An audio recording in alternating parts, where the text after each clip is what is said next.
documents that would put lives at risk?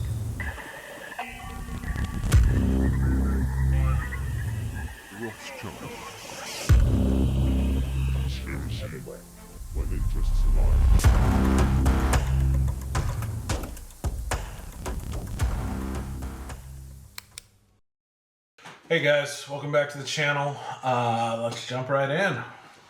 The claim is that Macedonian sheep farmers created the Pizzagate theory in order to prevent Hillary Clinton from becoming president.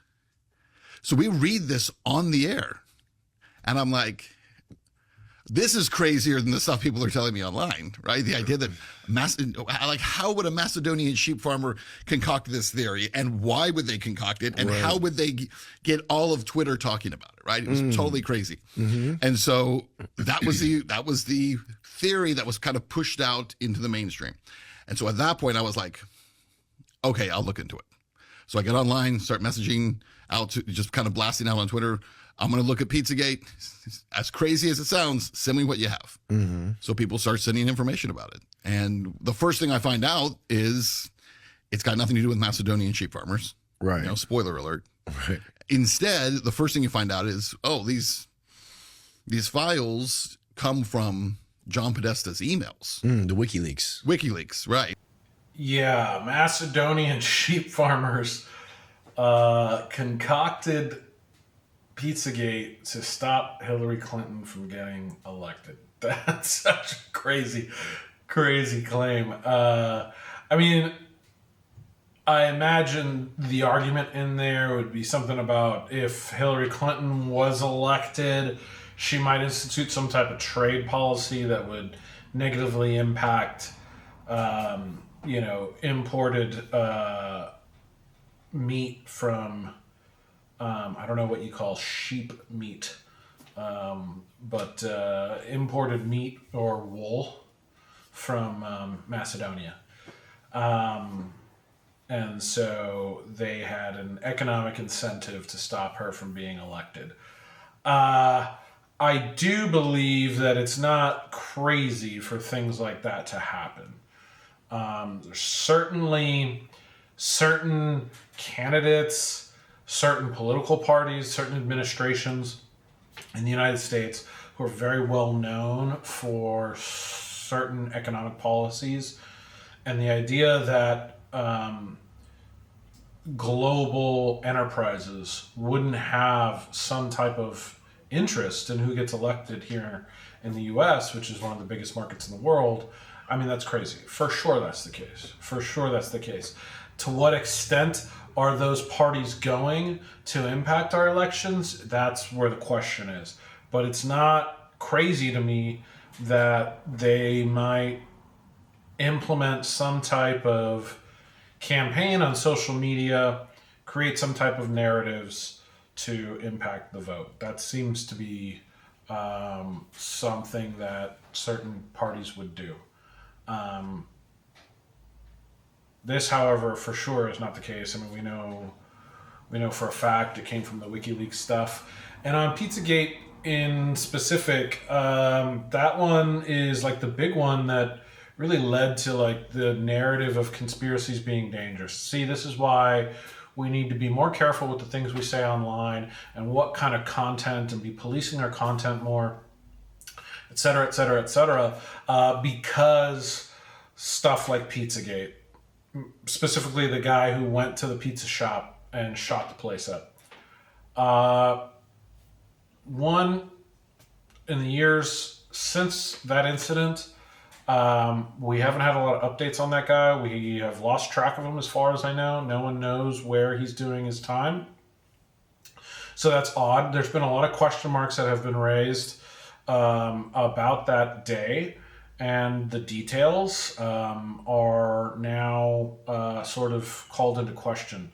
Some of the claims that were made about what transpired on that day don't seem to match up with some of the reporting and et cetera, et cetera. I don't have all the details, but for instance, the type of gun he carried, 30 eyewitnesses claimed he carried this type of gun, and then the gun that was actually booked into evidence was a completely different type of firearm that wouldn't have left the same marks in the wall, for instance. So some question marks around the actual shooting incident at what was it, Ping Pong Pizza or whatever it's called, Comet Pizza. And then number two is, regardless of what happened with the shooting, the questions around Pizzagate were never really answered. Yes, there's a lot of crazy stuff and claims that happened around Pizzagate. Oh, they're eating kids. Kids are in the basement. This, that, the other. Sure, yeah, a lot of that stuff's goofy. However, there is a lot of evidence around Pizzagate that was never really addressed. That, frankly, is even more concerning now with some of the stuff that has come up from the Epstein files. Specifically, and this is why it gets all related to pizza, is pizza appears to be a code. There's other coded language that's used in the Epstein files. For instance, someone emailed somebody, Epstein, I believe,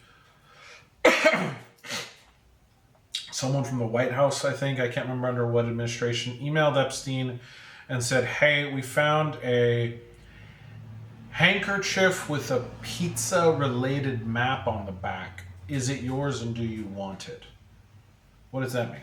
Right? So they use this language, these terms, pizza, hot dogs, like food language, right? Which is bizarre, right? What's a pizza-related map, first of all, right? Like, so what is this? Anyone who's watched a crime drama, depending on what kind of lifestyle you've led over the years, everyone with half a brain can realize that coded language is often used to describe something illicit, right? So if you are trying to buy illegal drugs on the street, you don't go up to someone and say, hello, sir, may I please purchase 1 gram of heroin? You use coded language, right? So that you're hiding what you're actually doing. And that, I think, is pretty clear what came from Pizzagate and is now further supported by the Epstein emails. There is a culture here of coded language around something, right? Around something. Again, to relate it to drugs, we all know what 420 means, okay? We all know what 420 means. There is a culture there that gets created around people who live that type of lifestyle.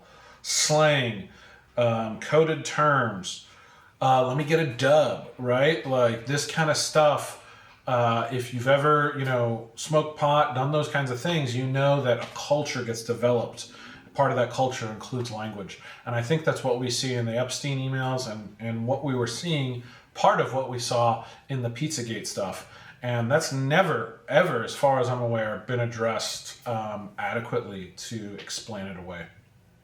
And that's just an example of some of the questions that get raised from these issues that kind of just get swept under the rug when you have these crazy claims coming in. The kids, they're drinking the blood, adrenochrome, the this, that, and the other.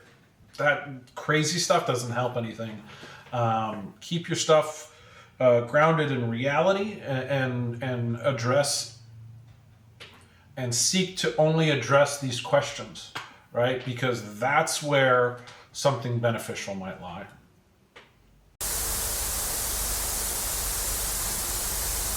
Script and Dwayne "The Rock" Johnson and Kevin Hart were already attached, and I was like, these characters are jumping off the page. And my role, I know what I'm going to do. I'm going to play the most popular girl in high school. For some reason, I know how to play that. And then it was such a hit. It was way bigger than I even anticipated. And now, I think we're going to make part 2. I think you have to. I think you, have to. They kill you if you try to walk away. And they clone you. Yeah, I think he's, Jack Black just kind of talking out of his ass. I mean, I don't know how much this should be taken with any sort of taken realistically at all. I mean, I know the cloning stuff has been around Hollywood and all that stuff. Jamie Foxx was cloned. Like, there's a lot of crazy stuff. I'm not saying it's not real. I mean, I don't know, but I don't think this is anything. There's nothing here. Is it nighttime or daytime in space? It's a fucking simple question, Sean. You're an intelligent man. Is it nighttime or daytime in space? Depends which side of the earth you're on. No, it doesn't. If you're in space, if you're in fucking space above the planet, is it daytime or nighttime? There isn't any. It's fucking daytime. This is a great example of some of the goofiness that you see in the conspiracy world. There's a reason why this stuff can be so entertaining. Sometimes you get some goofy stuff like this. I mean, I'm not an astrophysicist by any means, but day and time is relative, meaning, something like daytime and nighttime is certainly relative. And you would have to be on a planet for that to make any sense. In fact, there are even places on Earth where day lasts like multiple days, like the sun is out for multiple days at a time. So this doesn't even fully make sense on Earth. So it certainly doesn't make sense once you leave a planet. It would always, I suppose he is kind of right though, it would always be daytime because you're always exposed to the sunlight. Because there's no way to block it unless you're in front of or behind another object. But what's the point of this question to begin with? Just kind of a goofy one. What the hell is this? Seriously, what the hell is this? I've seen King Tut's sarcophagus in a dozen textbooks on countless issues of the Smithsonian, National Geographic, you name it. What the hell is this? Let me guess, guys. False memory on this one, right? That's what it is? We're just gonna act like this strange, off-centered dual creature was just on the front of King Tut's headdress, and it wasn't just a serpent? Bro, 90% of the world over the age of 30 is not crazy. Something is happening. I feel like a broken record at this point. I do. But seriously, how are more people not talking about this? Like, how is this not a bigger story? Why aren't people freaking out? Your memory is not failing you. It's not. This is weird. I have a very good memory. I remember things that I wore to first grade. I remember what I wore my first day of kindergarten. I have a memory like that. This was not King Tut's headdress. Not the way I remember it. No way. There's no way. I mean, at this point.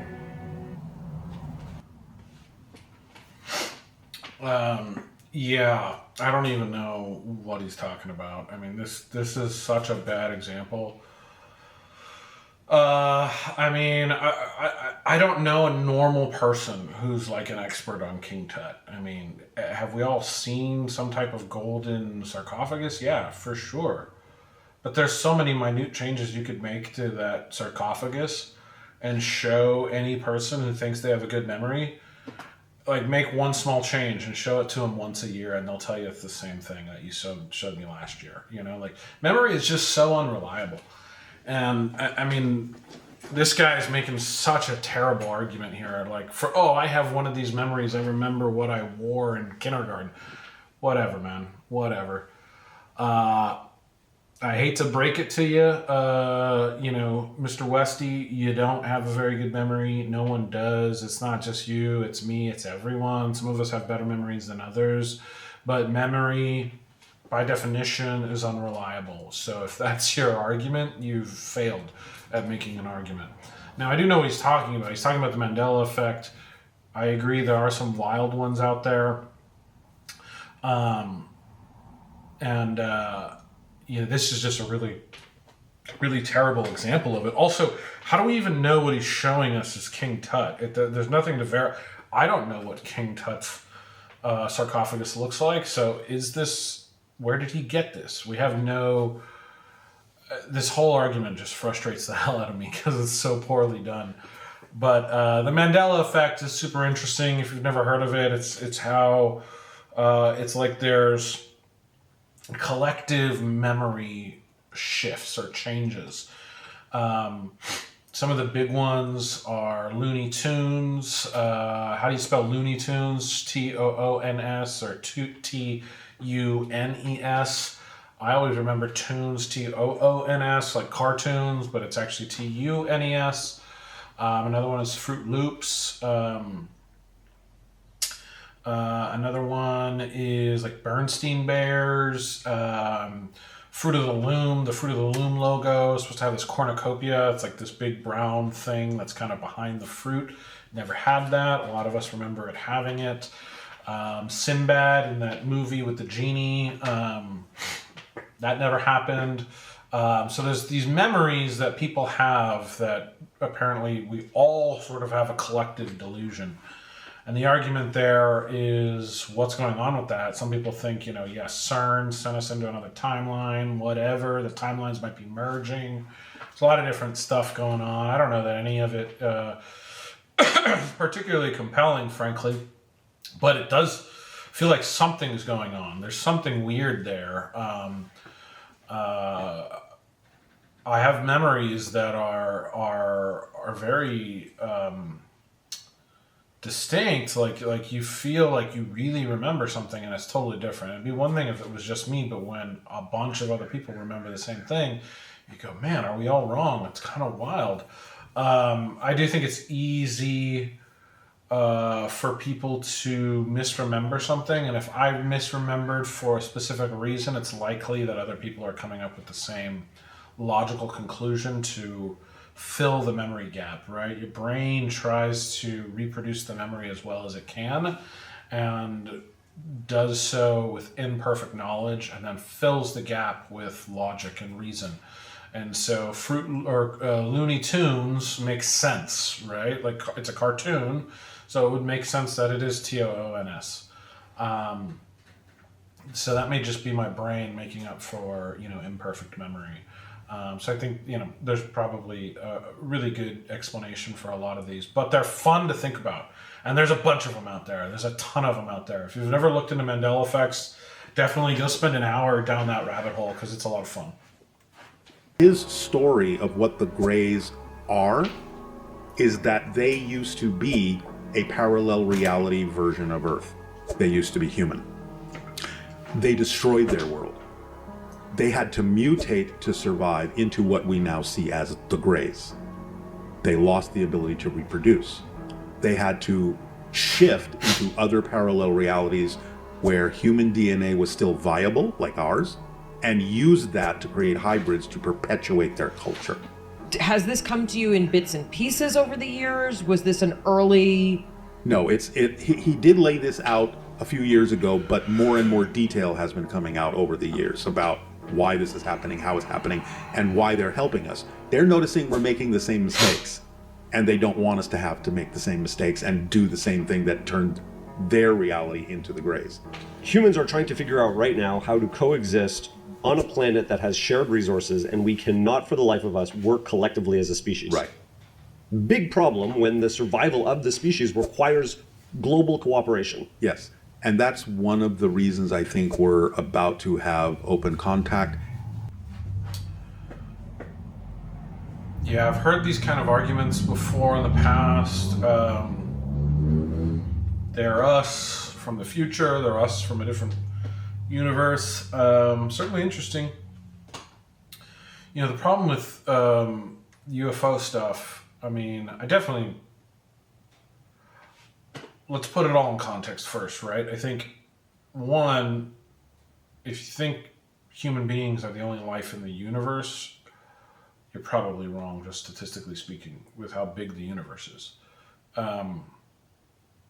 It's just likely that there's other life out there, an intelligent life. Brings you to the something paradox. I forget what it is. Fermi? No, I don't think so. Some type of paradox which says Statistically speaking, there should be life out there. How come we can't see any? It could be the best argument I've heard is that we're early. We could be, life could take a while to get to the point where it's visible beyond its immediate surroundings. And we're just kind of early on the timeline. So we're not seeing anything else because they haven't reached technological advancement for us to see them. The best metaphor I've heard is like it's cancer. What's the likely, if you take any individual person and scan their body, what's the likelihood that some of their cells are cancerous? And it's pretty low for any given person. Now, if you take any given person and you say, what's the likelihood that they develop cancerous cells at some point over the course of their entire life? It's significantly higher, right? So, but those are two very different questions. And so that's kind of the best metaphor I've heard for explaining why we don't see alien life out in the universe. We're not able to see any sort of traces of it. We're early. And, that's a very different thing than whether or not they exist and they're here, right? So I think it's quite likely they exist. There's reasons why we might not see them out there, but are they so advanced that they're on Earth? That's an entirely different question. It's crazy that the FBI just dropped all that stuff and says, yeah, they are here. But I have yet to see, even with the FBI dropping all that stuff, I have yet to see anything compelling from them. But we are in a very interesting time because for a long time there's been talk about the Greys and the Nordics and the reptilians and the this, that, and the other. And they're at war with each other and all this stuff. There's all kinds of crazy lore in the UFO community, if you're not aware. And people have been talking about this stuff as if it's real for a long time. There's groups of people who argue, oh, the Greys are fighting with the reptilians because of this reason. It's like, whoa. Yeah, okay. Do you have any proof for any of this? Well, I know a guy. Oh, all right. It's always, I know a guy who served in the military. And yeah. I mean, maybe. I'm not saying it. It's certainly possible. I'm not saying it's not possible. I'm not saying it's not happening. I'm just saying I don't think you need to make judgment one way or another until you are met with irrefutable proof. And I think we are at that point now where any testimony, any eyewitness testimony, any reporting, any of that stuff should be immediately dismissed. It's irrelevant at this point. All we care about is footage. Footage. Show me the footage. And if you don't, then I don't care what report the FBI drops. So until we get that, I don't think anyone's really going to be swayed by anything at this point. Do that with anything. Like, no, I'm talking about the behavior, right? Like, imagine if it's like, oh, you're just mad at 5'10" guys. No, it's the behavior. And so that, I get kicked off PayPal. I get kicked off Airbnb. Like, in my Airbnb? Yeah, because they want to take out your income. Oh, so you had a rental property? I had a rental because I'm like I just keep going. Like, I'm pretty upbeat. It's like, oh, I can't tour now, so I'll do tree work with my brother, and I'll rent out this house, and we'll fix it up, and we'll learn about construction and all this stuff. And so I got a letter from Airbnb that I couldn't be on anymore because I was mocking the victims of sexual assault. The joke was, so the Me Too movement comes out, and I do a joke with dramatic irony where I'm like, yeah, so I'm in LA and I go to one of these parades and I'm like, ladies, you might want to think of a different slogan. And it's like, well, what do you mean? And so I do this long drawn out thing and I'm like, pound Me Too. And so the whole joke is that I think it's a pound sign. And the joke's on me, like I'm the dumb guy, right? Yeah. So they said that I was mocking victims and I'm like, no, they're laughing because this Me Too thing is like using them for their agenda. Exactly. Like I'm making fun of the wizard. And the wizards are the ones that get mad. Like, the people that hate conspiracy theorists are conspirators. Right? It's so simple. It's like, man, I'm sorry, I just have to, because I don't know, people watch these on double speed. I want to repeat what you said because it's so weird. The people who hate conspiracy theories are the conspirators. Yes. That is so good. It's so true, too. It's like, why else would you hate conspiracy theories? It's like, man, this conspiracy theorist, I'm like, you wouldn't happen to be currently doing a conspiracy, would you? I don't know why that's never occurred to me. The IQ gap is becoming It's not even IQ, I'm just always around kids and animals. So am I. Well, animals at this point. That's so... So I'm sorry, I keep interrupting you. Okay, so No, I love it. So, how long did you remain in that world, in the Daily Wire adjacent world? Well, I was like writing for Crowder for a while. And yeah, it was more like they would start getting weird with me when I'd ask questions about why we're not hanging on the moon. I'd love to go up there one day. You know, it's like those things, because I realized that that's their sacred cow. You know, so Hollywood has abortion and all that stuff. And so I'm like, no, it's just, you're tolerant of all that stuff. Like I said, Barack Obama stole my bike. And they're like, oh, that's clearly funny, the left, blah, blah, blah. And I'm like, okay, but I just did this joke about the size of someone's hat. And now you're offended? I'm like, oh, so you have like a team. I'm like, I almost felt like a Middle Ages executioner where I couldn't live in the village. You know, I'm like, I'm not on any of your teams, man. I can't, because as soon as I do, I will lose the tether. Yeah, this guy's making a lot of great points. I don't know the gentleman's name.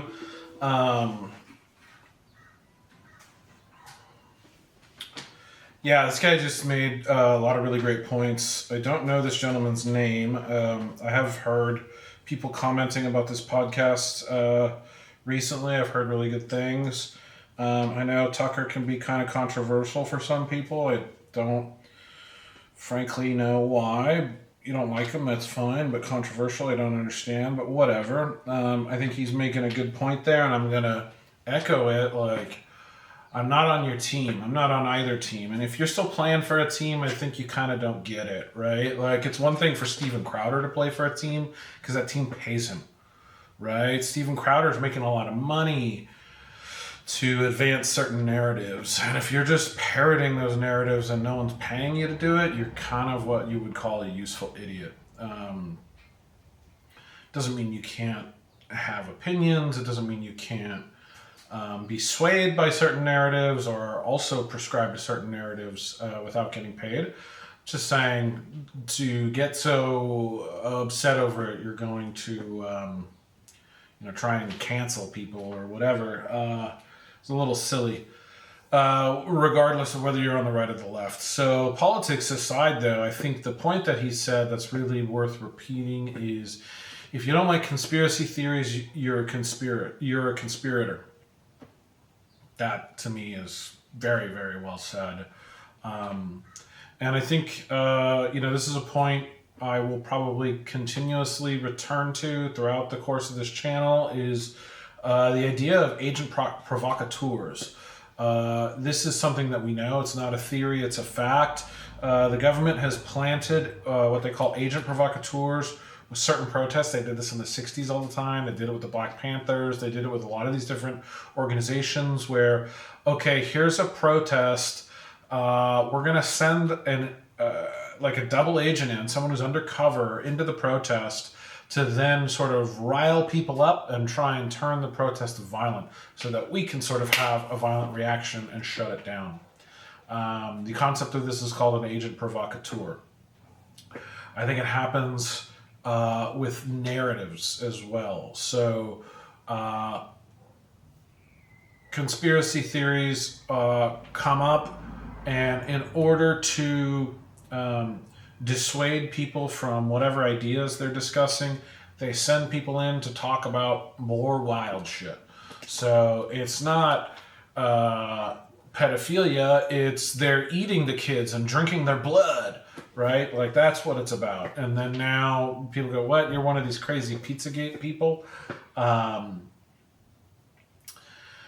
That's, I think, something that definitely happens. And to really bring it back to what he's really talking about is people trying to shut down the discussion of conspiracy theories makes zero sense.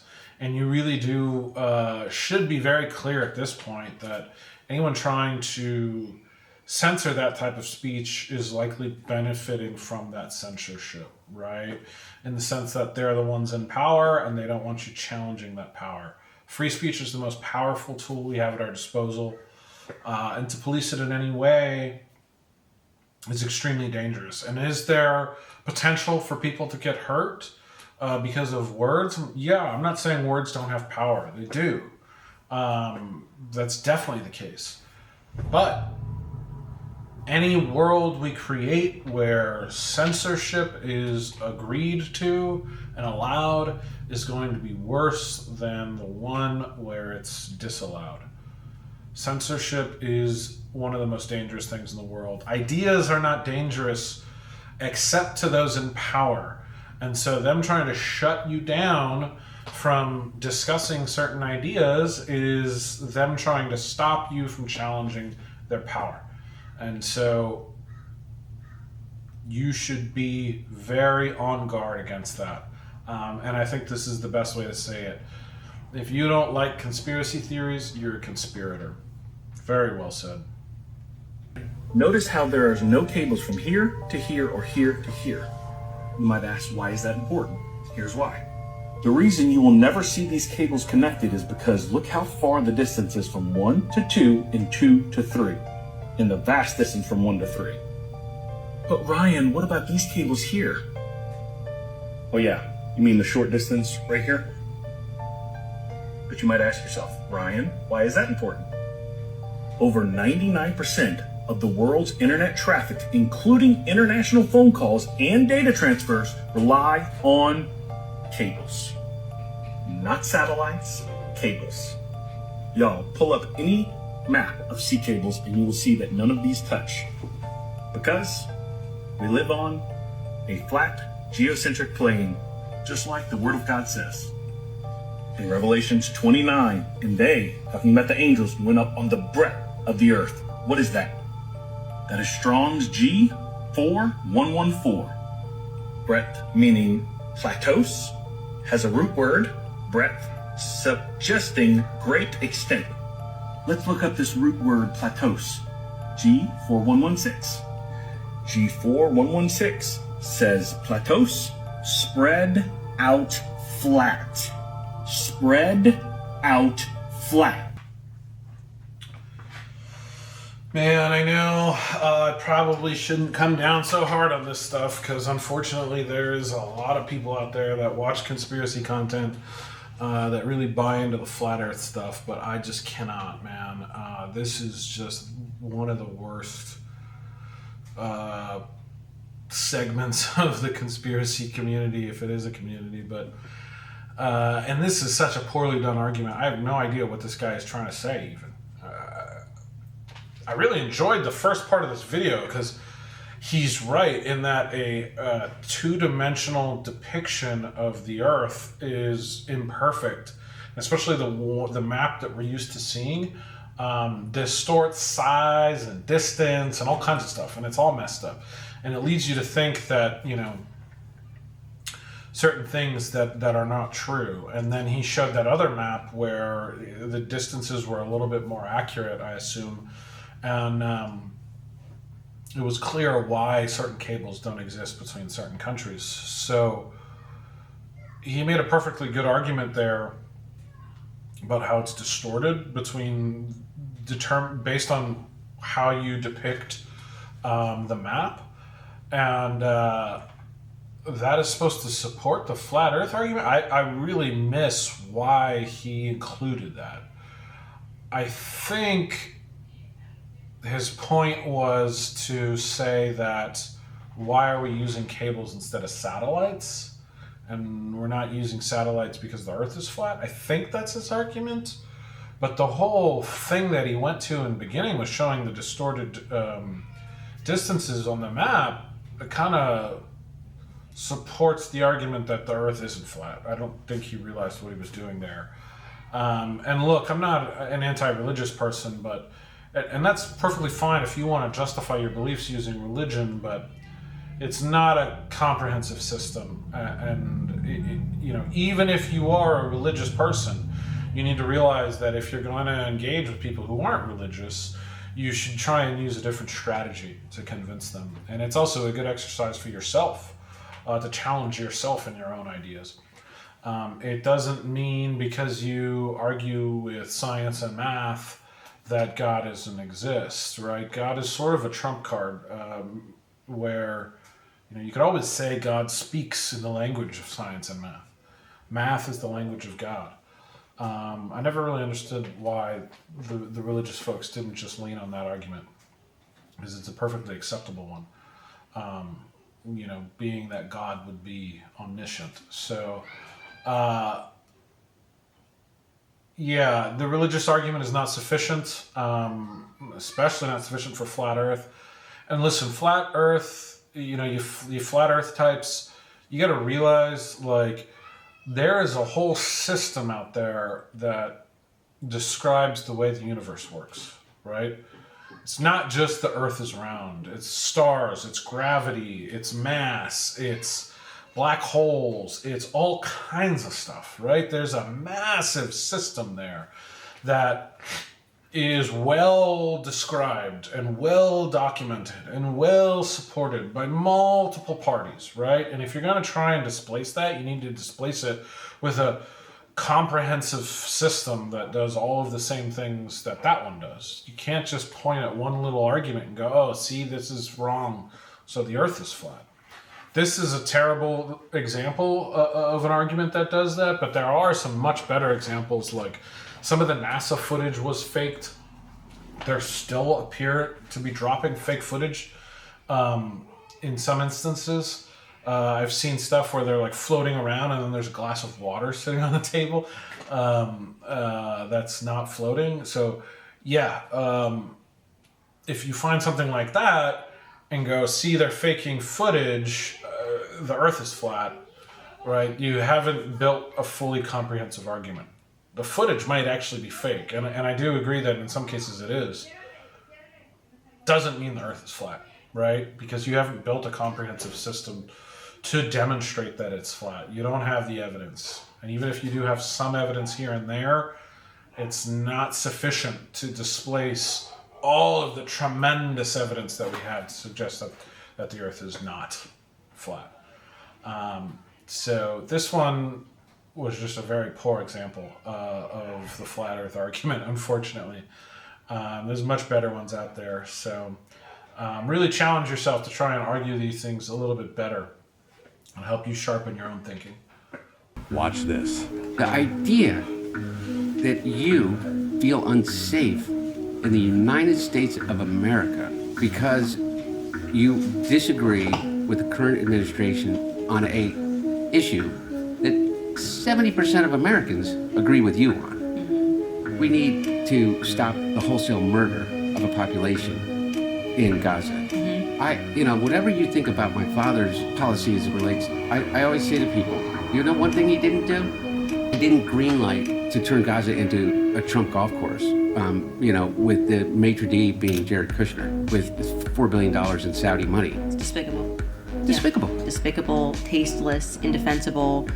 And it's not a yes, joke, though, is my point. Jared, it wasn't a joke, and that is the deal. And that's what they're doing, literally doing. And by the way, they're doing it out in the open. I mean, it's not as if they're hiding it in any way. I'm not really going to comment on the real content that was described here. I don't want to get super political. I feel like we've already gotten too political in this episode, but I just wanted to show that one because I'm 100% on board with Biden's 2028 campaign. Man needs to run for president, 100%. Going on, I don't want to scare anyone. These people all believe that they are communicating with some ancient Sumerian deity. I know this I have kind of sources on this. They believe they really do. They believe they are communicating with super intelligence, and they do believe, and he just said it out loud, by the way. He literally just said, he was like, the 100 million years of evolution, all of the 20 years of life, they have all led to this point. And this point is when we are going to give birth, as I've said on the show before, because this is their main goal, to the AI demon. They want to give birth to the AI demon, the super intelligent AI, who is then going to run the planet and decide who stays, who goes, who's necessary, who's not. They're pretty open about this. This is the thing about all of the AI people, all of the tech people. They really are, they really are pretty transparent when it comes to what they want to do and what they need to do in their minds, because they go, if China gets to it first, if China unleashes the AI demon before we unleash our AI demon, our American AI demon, Western values, America, rah-rah AI demon, and China enslaves their population with their demon, they will sell the world their demon, and then that demon will enslave the world, and then they'll make all the money, and they'll have all the political, geopolitical leverage, and they'll have all the military advantages. So in this, quote, AI arms race, we are both racing, the US and China, to give birth to an ancient Sumerian super intelligent demon. And your Aunt Connie in Phoenix, who's a receptionist, is fucked. All right, I think this is the last one for today. Who better to end it on than the great Tim Dillon? If you don't know who this guy on the bottom is, he's a stand-up comic and podcaster by the name of Tim Dillon. He's absolutely phenomenal. Definitely go check out his podcast. He's a big conspiracy head. So definitely a fan of his. The footage up above is from the Animatrix. If you've never seen any of that stuff, super cool as well. What this made me think of, though, was Roscoe's Basilisk. I don't know that I'm qualified to be talking about this, but you're supposed to get consent before you talk about this.